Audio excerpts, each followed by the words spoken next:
We're going to continue to develop yesterday's lesson, which is the down tap, but we're going to go from hand to hand and actually use that movement to bring out some of those accent hits. Okay, so we're going to get down, down, we're going to get down, down. No, we're going to get down, down, up, up.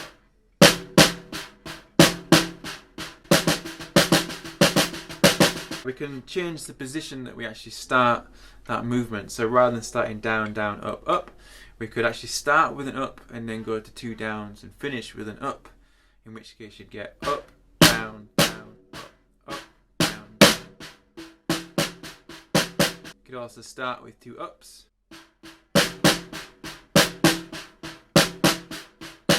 One down, two ups, one down.